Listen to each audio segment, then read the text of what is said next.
continue on the flow. Okay?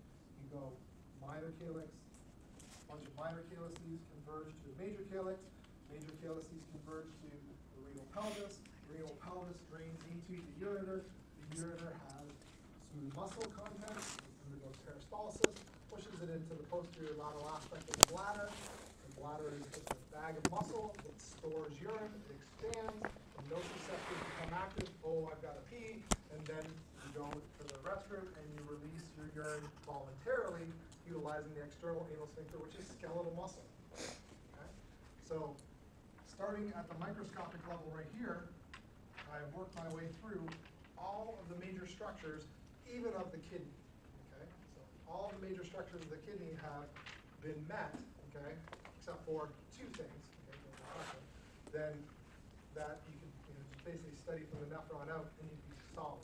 Okay, now with the kidney in terms of flow, things that weren't covered. Okay, in just following the flow. Unless you try to remember that 85% of these nephrons lie in the cortex. Okay? So the cortex wasn't mentioned in the flow, and neither was the renal capsule. Okay? So those are some major components that I missed on the flow. But you can even, like I said, add one in and just start here at the glomerular capsule again. Say 85% of these guys lie in the cortex, which means 15% lie in the medullary tissue. So now you've mentioned those two major components.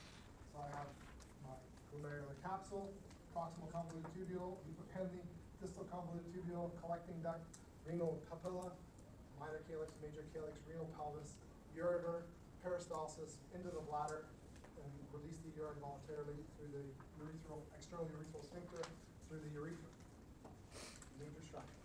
Okay? Large geographical thing. If we got into physiology, it's a lot more complex. You spend a lot of time on it. Okay? So create something that is, sequential, and you'll remember it just that little bit better. Okay? It's like remembering phone numbers and stuff like that. It depends on what the sequence is or what you're trying to remember. Some things work for you better. Okay? So instead of numbers, I don't remember numbers that well.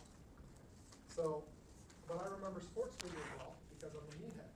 So what I do is, for combinations and whatnot, I'll turn them into famous sports figures. So my grandmother's house is the security code is Michael Jordan. And who is that? It's 2323. So everything that's a combination or a phone number for me like that I need to actually memorize, I actually do that too. And so that's something that I'm saying to you, if that would work for you, try it, okay? Make it a mnemonic, okay?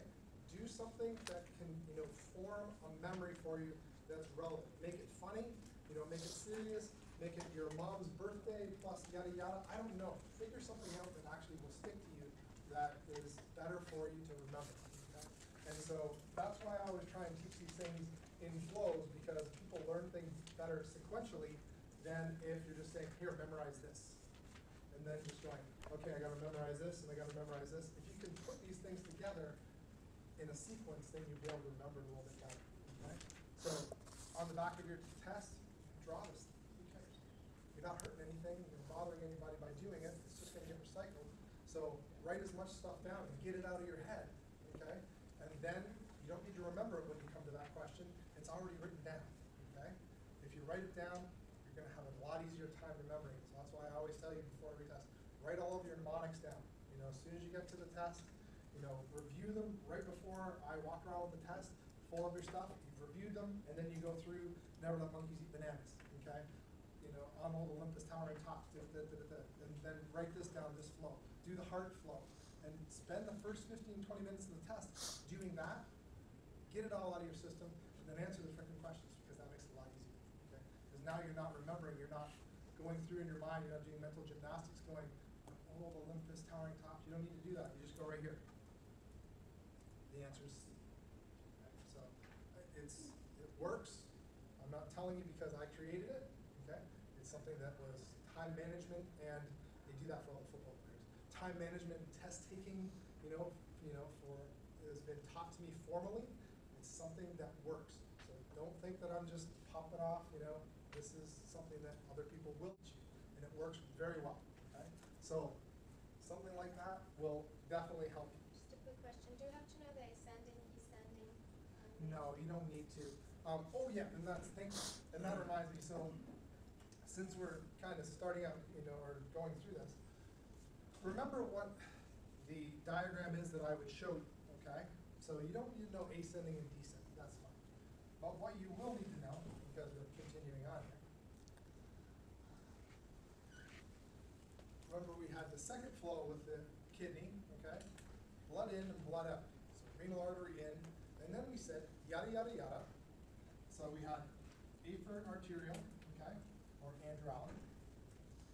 We had the glomerulus, okay, and then we had the efferent arterial.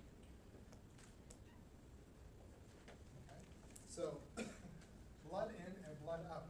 But what happens here, okay, if you can recall, there's two sets of capillary beds for the urinary system, okay? So this is the first capillary bed, this is number one. And the second capillary bed is where this guy here, the efferent arterial, becomes the peritubular capillaries, or the vasa recta. Okay? So blood flow through the kidney is your second flow. You start with, if you want to start at the aorta, that's fine, whatever you want to do. Renal artery, afferent arterial, glomerular tuft, or glomerular capillaries, efferent arterial. Efferent arterial then leads to the second capillary bed, which is the peritubular capillaries. The peritubular means they're surrounding the tubules, okay? Or the vasa recta, okay? So they can do this. So, and then it's going to go out through the venous system, and it'll be out the renal vein. So any one of these, if I'm going to tag, I'm circling back to your question. Okay. Number 55, pointing at this, I'll have in the box, okay?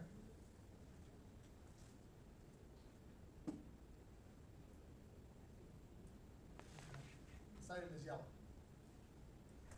If that's in the box, I'm pointing at, there's only two possibilities there. One of them's purple, one of them's yellow. So color recognition, I'm trying to eliminate that, okay? Or positional recognition. So at least I'm telling you what it is, and it's like, okay, well, if it's yellow, urine's traveling in it, he has a big X on it, it's shaped like a loop or a hairpin, I don't need you to know ascending or descending limb, the answer will be loop of Henle, okay? So if I had an X here, I would tell you it's yellow, glomerular capsule. X here, okay? This item is yellow, proximal convoluted tubule. X here, this item is yellow, distal convoluted tubule. X here, collecting duct, okay? I would, also do the same thing for these guys. I would say this item is purple, indicate in the book, and utilize that as the capillary bed, okay? So this item is purple, okay? That's your vasa recta. This item is purple. Those are your peritubular capillaries, okay? Now the diagram is pretty small, so if you're having trouble seeing it, okay, just ask, okay? And I'll come over and I'll make it a little bit better, okay? Or if a bunch of you are having trouble, I don't want you getting it wrong just because it's positionally fucked. So let me clear it up, okay? And we'll make sure you have the X in the right spot. If I'm going to put an X here, okay, I'll tell you that this item is red. This is the one that a lot of people have a hard time with, and I don't know if it's conceptual. I'm pretty clear that it's in the middle of what would be called the renal corpuscle, okay? It's in the middle of this thing. And I'll tell you that this item is red, and that is the glomerulus or the glomerular capillaries. I think it's pretty clear. A lot of people ask me that question, okay? I would put it like this and say, this item is yellow, and that is the glomerular capsule. So I'll try and make it as, uninhibited as possible in terms of, oh, it's not the right color, okay? And so, and I don't feel like I'm giving you the answer if I tell you the color, because you still need to have the information, okay? So that's not that big a deal, okay? Does that answer enough? Close enough? So that's how we'll do those diagrams, okay? So for the kidney or the renal system, okay, flow of urine answers basically all your questions, okay? Blood,